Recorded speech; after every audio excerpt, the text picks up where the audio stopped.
beekeeping is very different where in my home than in Egypt. Here, everyone seems to have their bees in one hive, and in my country, that would only be in the very early spring when we start out with a nucleus colony. والحقيقه برضو من الحاجات اللي يعني اللي لاحظها هنا انه خلايا عندنا صغيره قوي، صندوق واحد. هو صندوق واحد ده بالنسبه له هناك في بدايه الربيع لما يكون لسه جايب نواه طايفه جديده، نواه طايفه جديده، هو بتبقى بس صندوق واحد. لكن عدا ذلك زي ما هتشوفوا في الصور عندكم حجم الخليه قد ايه في الصور اللي كانت في ايدينا دلوقتي، وفي العرض اللي هيعرضوه لنا عن النحاله عندهم عن هو بيعمل ايه يعني، هنلاقي لا الخلايا عندهم بس ساعتك هنلاقي الخلايا حجمها عدد ادوار كبير يعني. Yeah, we have very many different conditions in my home. بص يا عم الحاج، احنا هنصلح مع بعض ولا ها؟ I consider before the flowers, or as the flowers are starting to bloom for the main honey flow, which is clover and alfalfa for me. If I have a weak hive, then I take it and put with another so it can be stronger.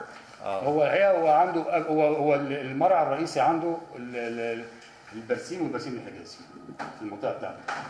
فهو دايما بيجي لو عنده خليه ضعيفه شويه او خليه ضعيفه شويه بيعمل ضم قبل موسم الرحيل. بيعمل ضم بحيث يبقى عنده خليه قويه تقدر تنتج له. يعني لو انه عنده خليه مثلا فيها 30,000 خليه فيها 30,000 نحله، لما بيضمهم مع بعض ب 60,000 نحله هيعملوا انتاج الحقيقه يساوي انتاج 70,000 نحله مش 60,000 نحله. واخد بالك ازاي؟ يعني لو الخليه ال 30,000 دي عملت مثلا كيلو والخليه 30,000 عملت كيلو مثلا، رقم افتراضي يعني، لما بيضمهم مع بعض بيعملوا له مثلا 3 كيلو ما بيعملوش 2 كيلو. One observation I made about feeding sugar syrup, several times I've seen, and this is common in the United States as well, the feeder can become contaminated, either old syrup, mold, dead bees, syrup that has fermented, and then if you add more to it, it is also contaminated. The bees may not like it, it may hurt the bees. So I think exercising care in cleaning the mixing equipment and in cleaning the containers, the feeders, is very important. برضه من الملاحظات اللي شايفها تقريبا في كل الاماكن في التغذيه الصناعيه المحلول غالبا ما بيبقاش نظيف، يعني الغازيات ما بتبقاش نظيفه. المحلول في كتير جدا من الحاجه متخمر نتيجه انه الغازات ما بتتنضفش كويس، او انا بخلط المحلول في معده او في برميل مش بتنضف كويس. يعني انا شفت في منحل معلش الصدى في البرميل ومن المحاليل السابقه بقايا المحاليل السابقه في سواد قد كده في البرميل، واخد بالك؟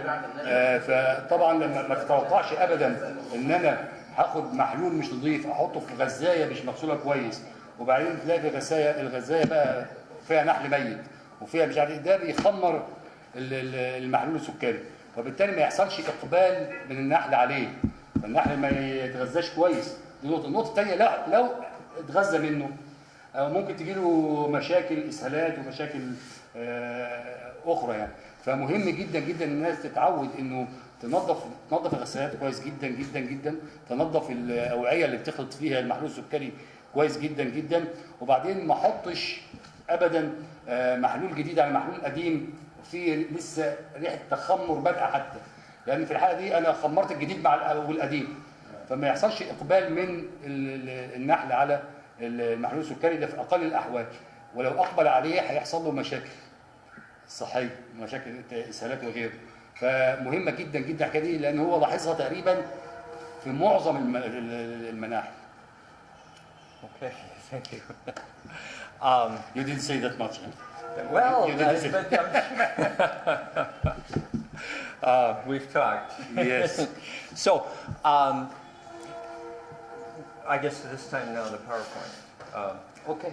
My wife, who's good on computers, helped me prepare a PowerPoint.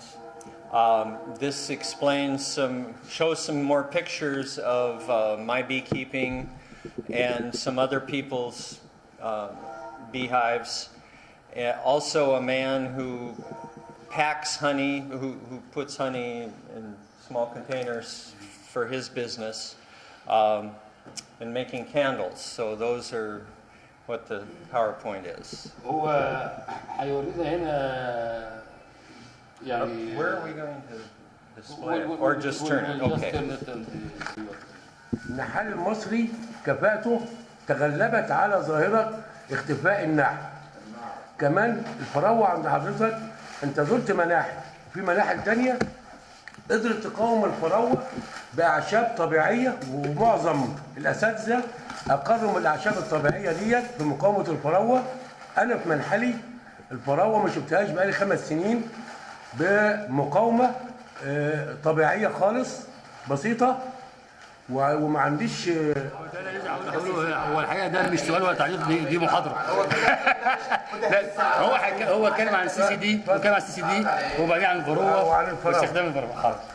طب خليني كده نفسي تسمع وتتعلم بدل ما نستعرض عليهم. انا عايز اللي ايوه حضرتك ياخد منه معلومه مش يدي. طيب ما احنا انا عايز اللي يتكلم ياخد مش يدي. انت عايز تقول له ما عندناش ازاي فروه 5 سنين يعني. انا ما عنديش احنا فراوله، عندنا الفروه عايشه معانا على السنين. ما عنديش فراوله. وقلت كده لا بس يا ريس الكلام ده من عشان انت ذكر الفروه بتحب الديكوره. احنا عايزين السؤال يا جماعه اللي عنده مشكله يعني مشكلته الشخصيه ما هو اساسا يمكن نجد Mr. Ibrahim Modi, the president of Arab Beekeeper Union. Okay.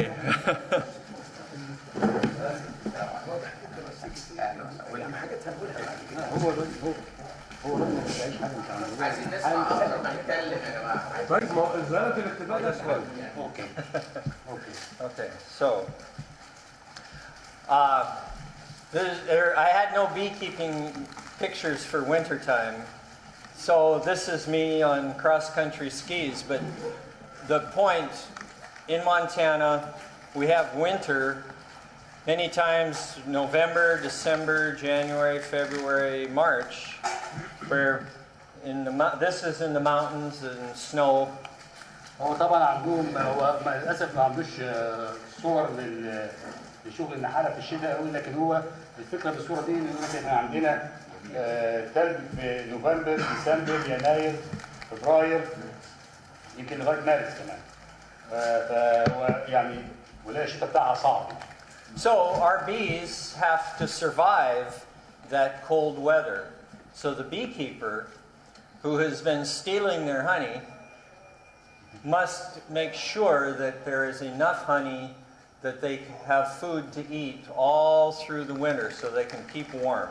The bees cluster and move their muscles and generate enough heat from eating the honey to survive. هو طبعا زي ما حضراتكم عارفين النحل عاده بيعمل العسل مش لينا، بيعمله لنفسه، واحد بيسرقه منه. فبيقول النحل عشان يعيش في شتاء قارس زي كده، المفروض ان النحال بيسيب له كميه كافيه من العسل جوه الخليه عشان يقدر يدفي نفسه. فالنحل بيتكوم على نفسه ويحرك عضلاته كتير عشان يقدر يطلع طاقه يدفي بيها نفسه ويدفي الخليه. فلازم النحال اللي بيسرق العسل بتاعه ويبيعه ويتكسب منه يسيب له كمان عسل يكفيه تغذيه كفايه انه يعيش في جو صعب زي ده. So in the winter time, the ground may be covered with snow, but on a warm, sunny day, if the temperature gets up to 50 degrees Fahrenheit, I don't know, but anyway, warm enough, the bees can fly, and they take a cleansing flight because they won't defecate in the hive. And so the ground is covered with the bee feces or the snow. And هو وطبعا النحل في الجو ده بيعيش جوه الخليه. في اي يوم درجه الحراره بترتفع شويه لغايه 50 درجه فahrenheit، ما اعرفش يبقى كام درجه مئويه، يعني 20 ولا اقل من 20، لا اقل من 20. فالنحل بيعمل ايه؟ النحل مش عايز يتبرز جوه الخليه عشان الخليه ما تتوسخش. فالنحل في اي يوم في شويه دفى بسيطه بيروح خارج يطير في المسافه شويه على المنحل ويعمل التبرز بتاعه بره، ونشوف بقى كميات من البراز على الثلج في الحاله دي، كميات يعني محترمه، لانه مش عايز يتبرز جوه الخليه عشان ما يوسخهاش. I wonder if we can make that. Yeah, now this is how we need to do it. So here's my wife found the Arabic in Google Translate. مراته عملت ترجمه من جوجل فحطها. But not all of it is accurate. مش كلها. So there's the skiing. Now, beekeepers take their hives. Many beekeepers take their beehives to California to pollinate almonds. They make a lot of money for that. The almond trees. What's almond? Almond. Yeah. Almond, depend on honeybees for pollination. Then they bring them back to Montana or other states. So you move them just for pollens? Only for the pollination. They get $150 a hive to do that. And this in winter? This is February. فبراير. في شهر فبراير كتير من النحالين في ولاية مونتانا بينقلوا النحل بتاعهم لكاليفورنيا، مش عشان العسل، عشان ياخدوا حبوب اللقاح من شجر اللوز ويرجعوهم تاني. ده بيعملوه في شهر فبراير. California needs 1.5 million hives to pollinate the. وفي نفس الوقت ده طلب من يعني ده النحل كمان عليه طلب من المزارعين نفسهم. يعني شجر اللوز في كاليفورنيا محتاج 1 مليون ده 1.5 1.5 million. 1,500,000. شجر اللوز في كاليفورنيا محتاج 1.5 مليون خليه عشان يتلقح. انتوا عارفين طبعا حضراتكم فوائد النحل في زياده المحصول في اي So bees from everywhere in the country. Yeah. North Dakota, Wisconsin, Michigan, Florida, Texas, Montana, Washington, everywhere comes to California. يعني النحل والنحاله من كل الولايات تقريبا بتنقل النحل بتاعهم لكاليفورنيا علشان يجمعوا حبوب لقاح من كل الولايات لكاليفورنيا عشان تلقح اللوز وفي نفس الوقت بتجمع حبوب لقاح. So they think maybe that's one of the reasons the colony collapsed, because all these bees together exchanging viruses and وهو بعض كثير من النحالين بيعتقدوا ان ده احد الاسباب في انهيار الخلايا اللي حضرتك كنت بتتكلم عنها. هي مش ذات خفاء النحل، احنا بنسميه انهيار الخلايا، لا انهيار الطوائف. حاجه ما علينا، لانه النحل لما بيختلط ببعضه بينقل الفيروسات وبينقل حاجات من هنا لهنا. The bees are transported. They have like 4 hives on a pallet, and the forklift can up and put on the truck. بينقلوه طبعا على باليتات، الباليتة فيها 4 خلايا وبتشرب الفورك ليفت تتحط على العربيه وتتنقل. Maybe 500 hives on one truck. تقريبا العربيه بتاخد حوالي 500 خليه. And then these are a few of my hives in the spring. ده جزء من الخلايا بتاعته في الربيع. And the Rocky Mountains are in the back. That's why I put that in. هتلاحظوا ورا دي مجموعه، دي سلسله جبال روكي. So this is how I feed. I use jars. دي التغذيه عنده بيستخدم بيستخدم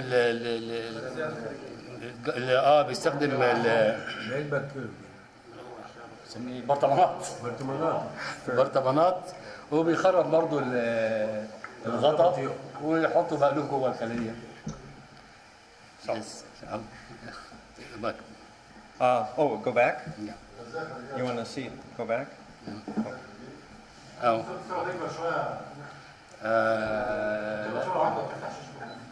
لا ما هي اصلا جايين في نقطه واحده، جايين في شريحه واحده، صورتين في شريحه واحده.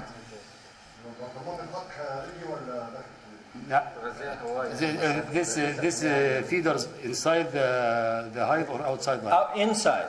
لا جوه الخليه يعمل.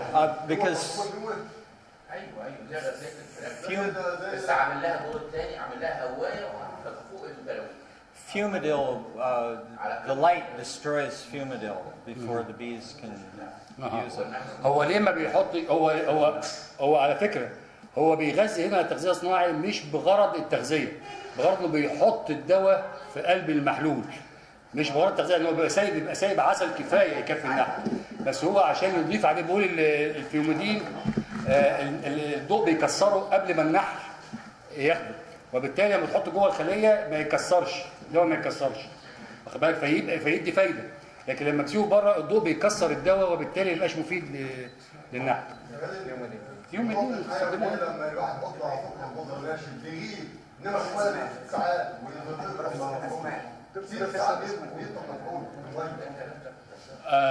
he said we mix here with powder because after 6 hours it will be not useful anymore. So with this amount, in what time it will be finished?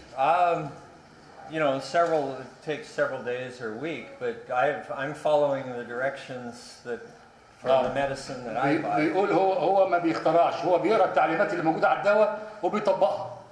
واخد بال سعادتك، فهو ما يقدرش يناقشك في انه هو بيبطل مفعوله بعد قد ايه وما يبطلش مفعوله بعد قد ايه. هو بيقرا التعليمات اللي موجوده على العبوه وبيطبقها من غير اي فلسفه، ما بيفلسفش، هو يقرا التعليمات وينفذ التعليمات، اعمل حاضر، الشركه المنتجه بتقول له اعمل كده حاضر، واخد بال سعادتك، بس Yeah, it may be a different formulation. يمكن يكون التركيب بتاع الدواء عنده مختلف عن التركيب بتاع الدواء ما عنده. عندناش دواء مخصص للنحل اصلا.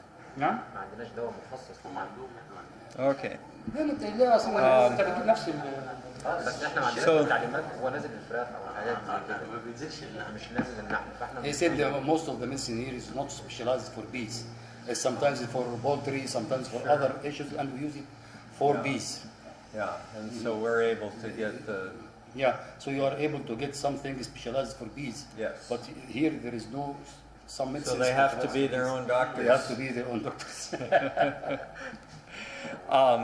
So this was my hive in the spring, with a دي nice. الخلية بتاعته في الربيع. I think March, البرواز بتاعه دي في شهر مارس. and I found a queen. وهنا تلاقي الملكة. Looks like queens in Egypt. زي الملكات اللي موجودة في مصر مفيش فرق يعني. And then you can't tell right here, but there was a bee with the wings that are shrunken from the virus. هنلاحظ هنا ان في نحل الفيروس عامل مشاكل، عامل التفات في الاجنحه بتاعته، واخد بال سعادتك، موجوده عنده برضه، لان المشكله اللي احنا شفناها برضه في بعض الخلايا هنا وموجوده عنده برضه. And الفيروسات بسبب التفاف في الاجنحه او ضمور في الاجنحه، ما بيسموها يا دكتور؟ تشوهات. this was a comb of drone cells. I pulled out a drone and found a varroa. دي عيون ذكور اهي، هو فتح عيون ذكور ولقى جواها غروه، وبالتالي بيعمل الاجراء اللي اتكلمنا عليه، اللي هو بيعمل صيد الذكور وياخدها بره. هو طبعا بيستسهل، بيحطها في الفريزر، كل حاجه بتموت ويروح مكسر العيون، خلاص كل حاجه ماتت، ويروح مراجع بتاعت البرواز. And here's the sick bee. This one right here. With that's the one where the wings are all.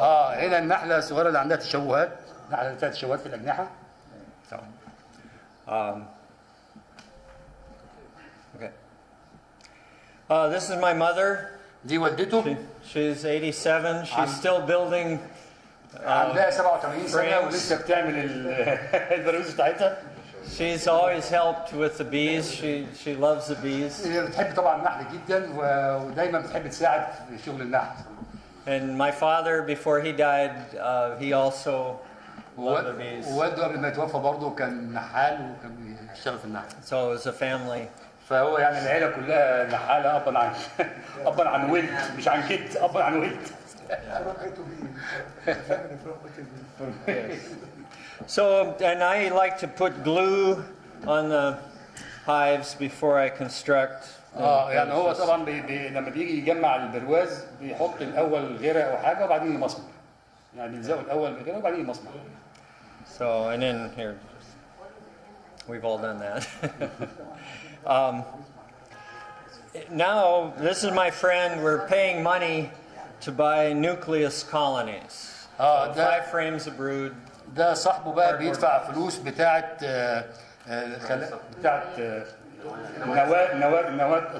نواه طوايف. بيدفع فلوس. هو النواه عندهم بيبقى فيها 5 براويز في الصندوق. ما زي عندنا. انتوا عندكم هنا 7؟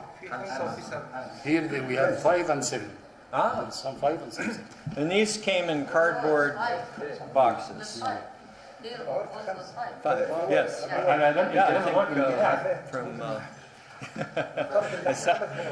From yesterday. 5, mostly the most common is 5 frames, not more. 7 sometimes. And these were many queen bees. And they brought in this box. These all queens. Yes. ودي برضه كل دي ملكات. In the little cages. في طبعا في القفص الملكات بتاعتها الصغيره وبتيجي بقى محطوطه في الصناديق دي. So, same as here. نفس الكلام اللي هنا في شغل الملكات نفس الكلام. And so now we put in from the cardboard, from the nucleus colony into our own hives. ده بينقل بقى الطرد من الصندوق بتاعه للخليه. And people have often commented about the gloves, especially when it's cold. You have to protect yourself. The bees are aggressive, and in the summer when the flowers are blooming, then you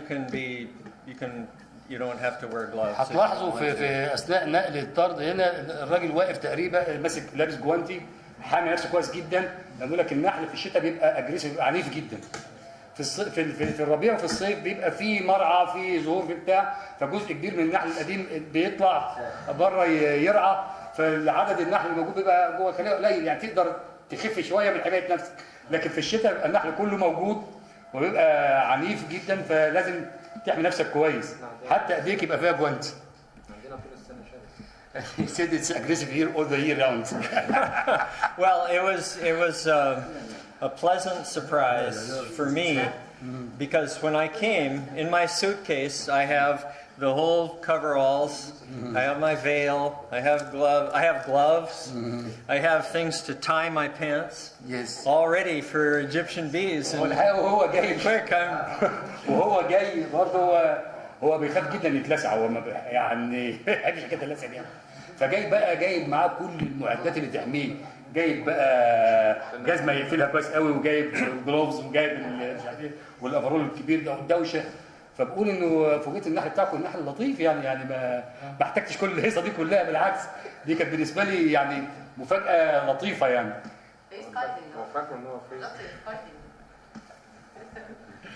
So, and these hands belong to a young woman that I'm helping teach about bees. دي الايدين دي ايدين ست صغيره يعني شابه هو بيعلمها الحاله.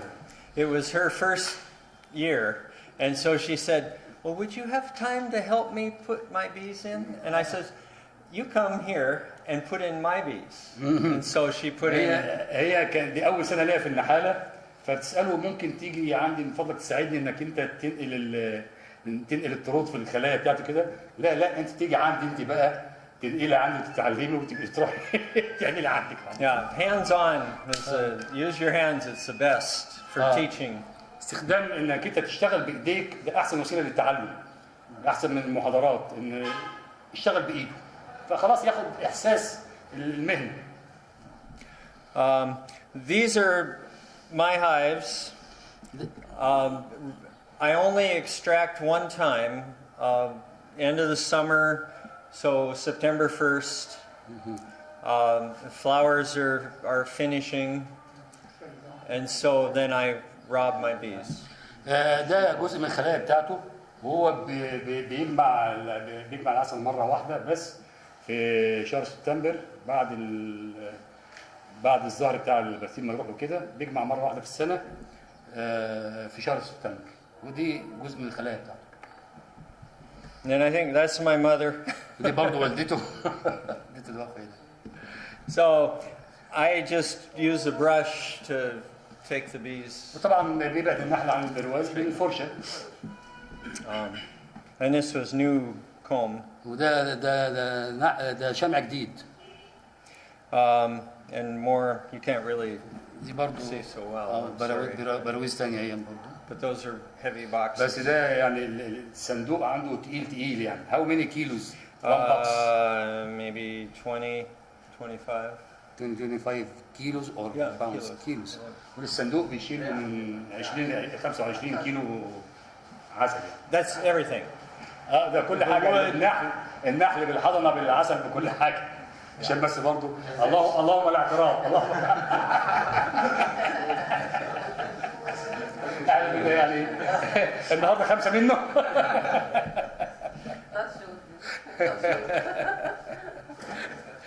So you told my joke. Was happening to there's someone to envy. So we always say number 5 is.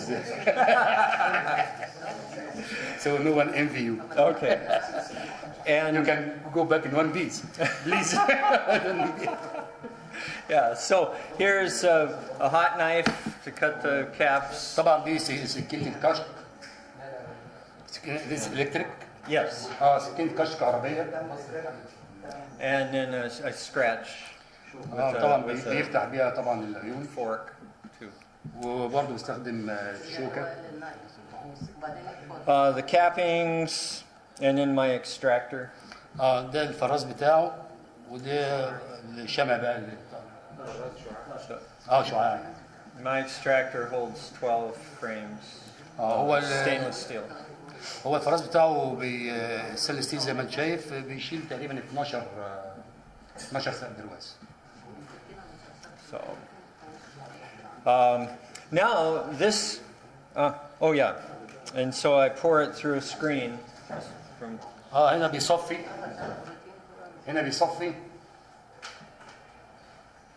There is a question here. شعاع ولا عاش؟ شعاع. بيطلعش حضنة؟ Does it بيطلعش حضنة؟ when you extract honey, do the brood go out of the honey? I use a queen excluder, and then put my honey up. The bees put the honey in the هو nutter. عنده في الخلية بيستخدم حاجز الملكات، وبالتالي فوق عسلات كلها، اللي فوق كلها عسلات، فما فيش حضن، مش كله مع بعض. Yeah, I've used queen excluders. Some people call them honey excluders. I don't believe it. I've had good success. هو مع استخدام حاجز الملكات حقق نجاح كويس قوي، والدنيا ماشيه معاه زي الفل. So, okay. And this is my mother pouring honey.